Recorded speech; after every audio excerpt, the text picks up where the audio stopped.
So our next speaker is Katherine Matsuura from Harvard University. The title of the presentation is Re-envisioning Constitutional Revision in Japan.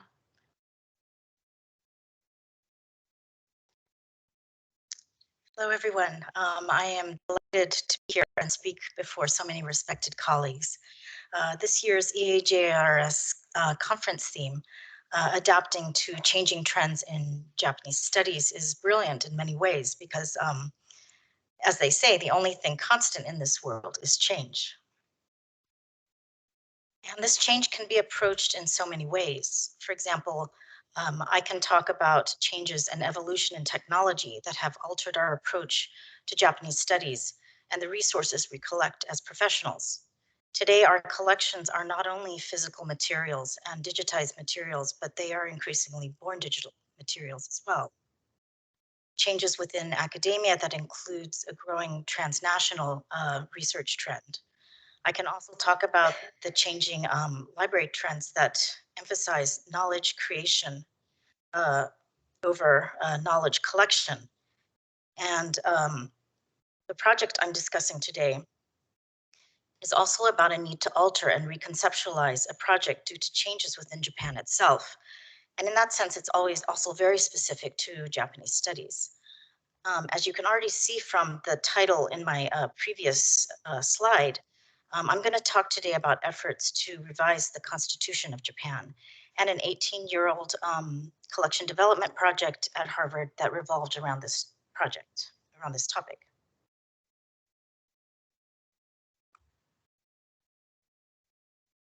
Sorry, I'm not able to.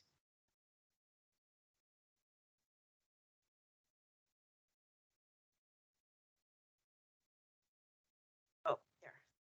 It's okay. Sorry.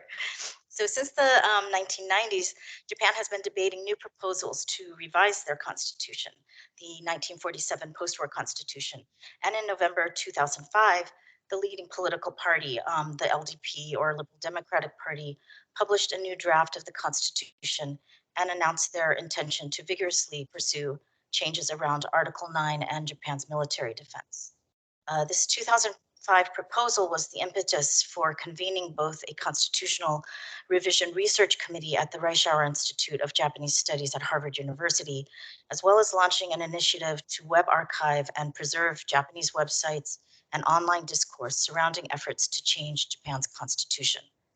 Although 2005 was relatively an early age for the internet, most of the debates were already taking place online, and this project represents one of the earliest Harvard initiatives to capture and archive born digital materials for future scholars and students.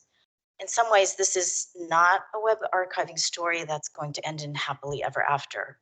The truth is, but I hope at least that the end project is better and more useful than the original one. And sometimes the original question and concerns around a longstanding research project will change over time. Evolution is inevitable, both in terms of technology, but also in terms of the intellectual questions that surround a project and its scope. Regarding the constitutional revision project, one of the biggest challenges has indeed been technology. When I started my position at the Japan Digital Research Center, there were 14 years of archived websites saved across 3 separate non-integrated storage platforms. Basically, you need to keep in mind that web archiving for this project was launched in 2005 before Archive.it and other companies existed, and technology was less stable, and there was lack of experience and know-how surrounding preservation of born digital materials. Just as the constitutional revision project was launched, however, Harvard University Library was also discussing plans to archive its own departmental websites and born digital event information, and they wanted to create a large database of web archives. The library was searching for additional project partners to join its efforts in web archiving, and they specifically wanted a group that was focused on academic research in a non-Western language as part of its pilot project. So hence the Japanese Constitutional Revision Project. And as you can imagine, this was a cause for celebration. An Asian language project being included in an American university pilot project was a big deal. This new project partnership group was called the Harvard University Library Web Archive Collection Service, otherwise known as WACS. The first challenge they faced was deciding whether to use a commercial form of web archiving, whether Harvard should develop its own web archiving system. Ultimately, they decided it would be best to have full control of the process and to create their own system for crawling, capturing, and storing information within their own digital repository service.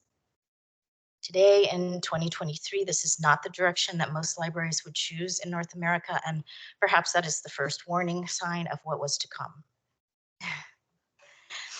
During the 2 years it took to build the system between 2005 and 2007, the Reichauer Institute and other WACS partners did their web crawls using a provider called Teleport. The WACS system was up and running from 2007, and the plan was to integrate Teleport into the Harvard WACS repository. But then the 2008 global financial crisis occurred. Employee layoffs and streamlining of library IT into university IT meant that knowledge of the archive was scattered and lost. All things that were promised for web archiving never happened, and everyone just had to keep going with the new WACS system without looking back to the past. These were not times for reflection or wondering what to do. That was going to come later. And the result is that 2 years of website web archives with Teleport were sitting for more than 10 years in a hard drive located underneath the desk of the Reichauer Institute Assistant Director.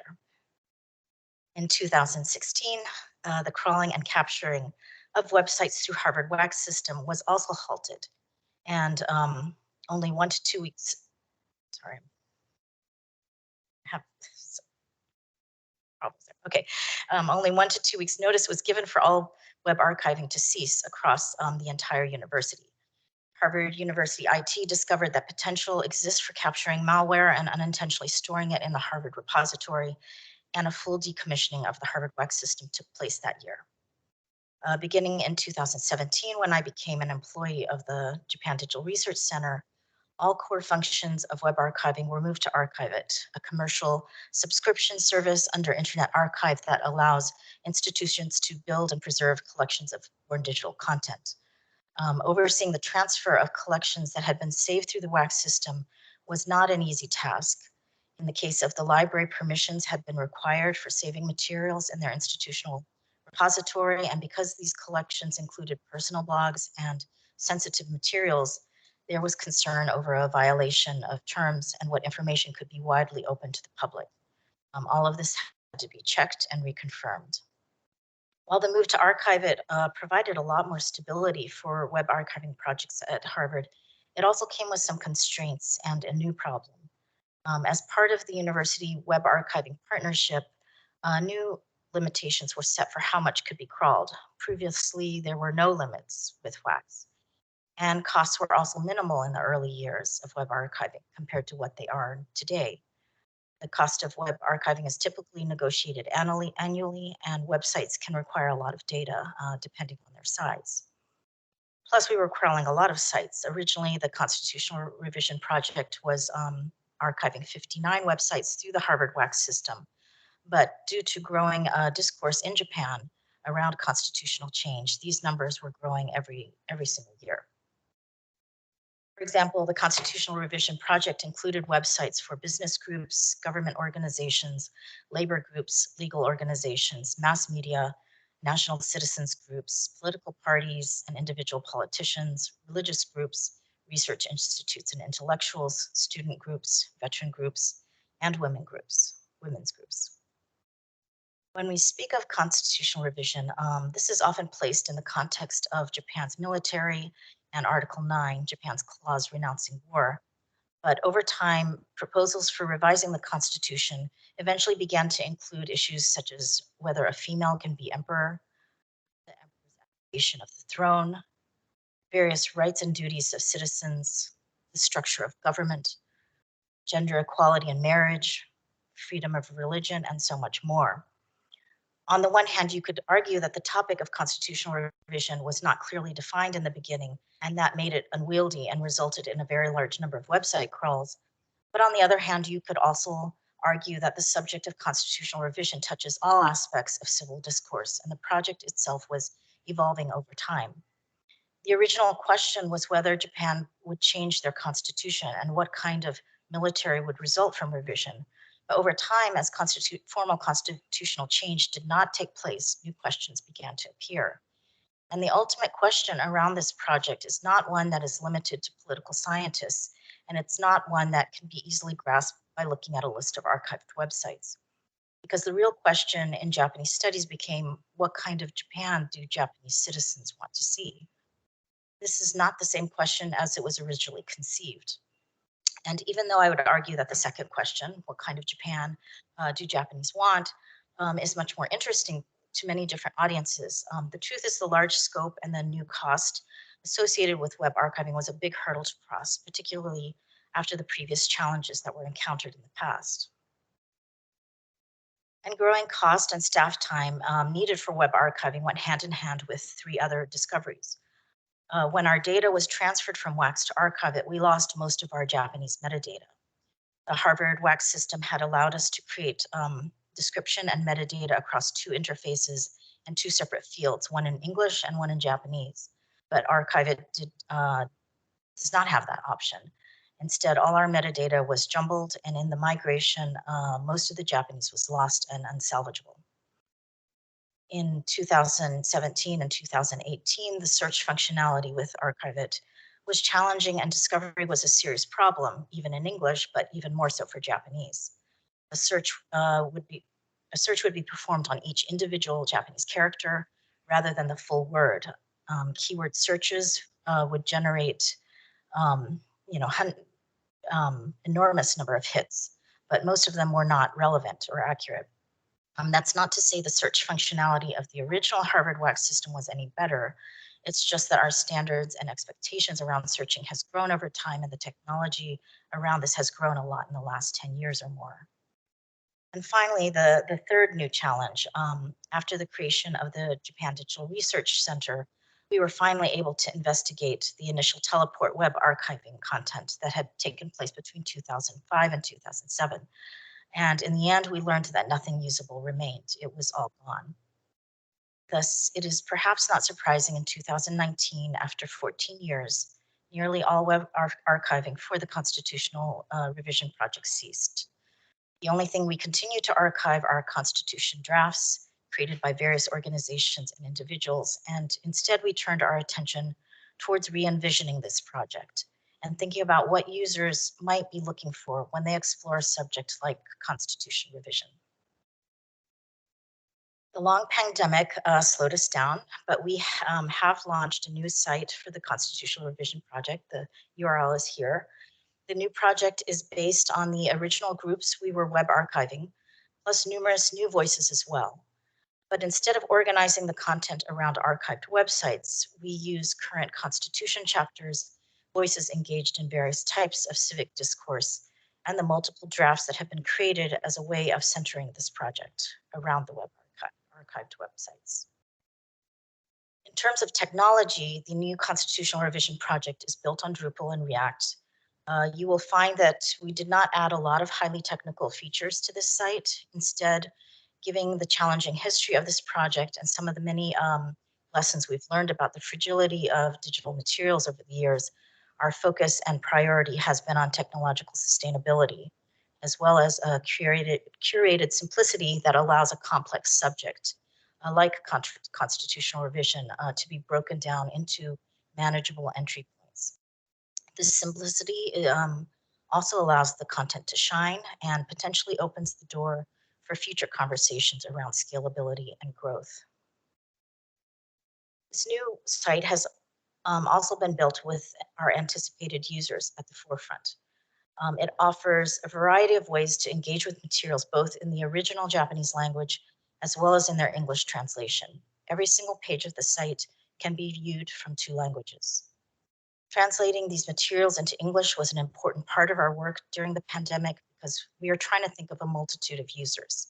Not only the Japanese studies scholars with a specific interest in constitutional revision, but also the international comparative scholar, for example, the professor with research interests in gender studies, or the graduate student focused on environmental studies.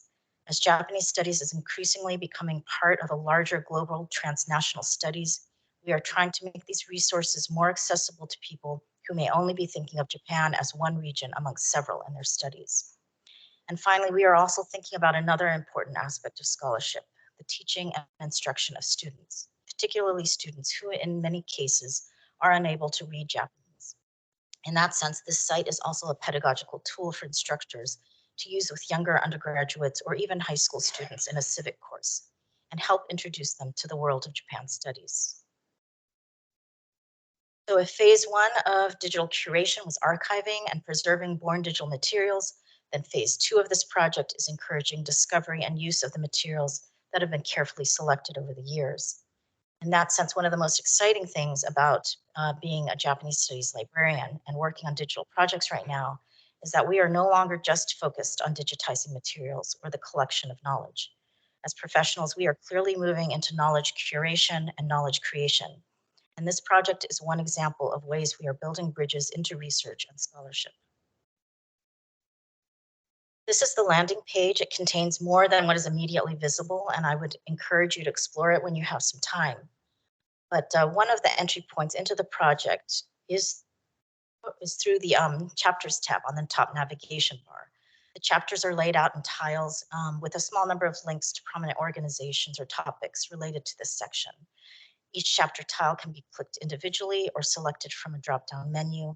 And on the left of the screen, there's a short description of the chapter, followed by the Constitution articles that correspond to it.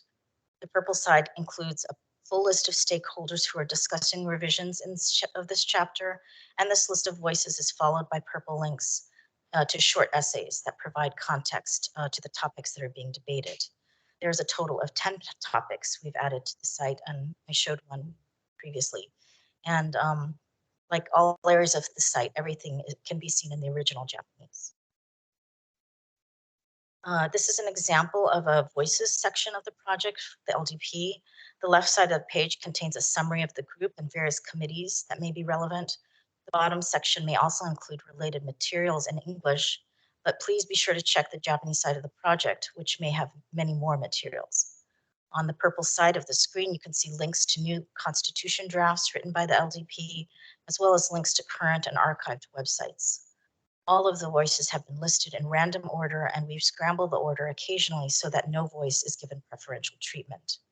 At present, there are 126 voices, but more will be added soon. And I encourage navigation through the drop-down filter, which organizes every group across 12 categories. Some voices can be found in multiple categories, and not all voices have created new proposals for the Constitution. The political range of opinions is also quite large, and we have included numerous groups with very controversial stances. All the drafts are listed under Drafts tab. There are currently 46 drafts. They include draft revisions for both the Constitution of Japan and the Meiji Constitution. And we are similarly arranging them as tiles. And within each draft, we have provided footnote links when appropriate. And one of the footnotes in each draft will always provide a link to the original archived Japanese document for cross-referencing and further study. Because some of these groups have only revised a small number of constitutional articles, we've organized these resources as full and partial drafts in the drop-down filter. So to better understand the changes being advocated, we also provided numerous ways to study the revisions, one of which is to study the drafts side by side next to the actual Constitution of Japan. Only full drafts are used for this feature. On the left is the actual Constitution of Japan, and by default, the 2012 LDP draft is displayed on the right. By clicking on a select compare, it's possible to choose a large array of drafts for direct comparison. And I can also filter the results using topics, one of the 10 topics on the purple section, and filter, I could filter even more by choosing a specific year. And as you can see, the Japanese corresponds to the English. Another way to explore both the Constitution and various drafts is through our interactive Constitution of Japan. This page has the full Constitution, and purple bars can be expanded to show a list of drafts that have altered that article. We have added anchor links that will lead the user to the correct location of the edited article within the new draft. For example, Article 1 is Article 24 in this specific draft. And we are currently adding anchor links throughout the entire Constitution. We're about 70% done right now. Another option is to discover new proposals on an article by article level. This is the best way to analyze precise linguistic edits that are being proposed. It's also a good way to discover proposed articles that don't exist in the current Constitution. These articles will appear as Article X in English, and Amaru is used for the Japanese. Example here is showing personality rights.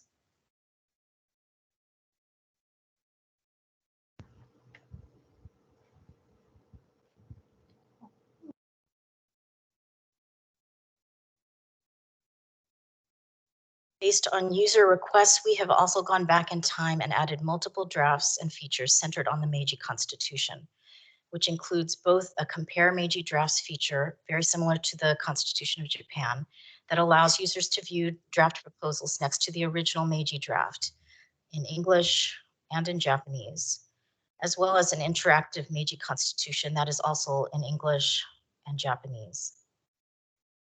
There's not pictured here, there's also a comprehensive bibliography of all other constitutional drafts that exist outside of the scope of our project. I think there's about 50 more in our bibliography, and we hope that users will explore these materials for more advanced research. Ultimately, the continuation and growth of this project depends on future use and audience feedback. This is a site meant for exploration and public use, but it's also a project that has been an educational experience for me and everyone who has worked on the creation of this project. Through this project, we've learned not only about changing technology, but also changes in our institutions, changes in our libraries, and changes in Japanese studies, as I mentioned at the beginning. This project has made us smarter, and we're better equipped to launch and plan other projects in the future. We also have a better sense of our capacity and limits. And in some ways, this is a story of failure, but there will always be failure, and there will be an opportunity to learn and continue making research materials more accessible to an emerging generation of scholars and students. Thank you. Thank you very much for informative and exciting presentation. So are there any questions from audience? We have now 2 minutes. Everyone must be hungry.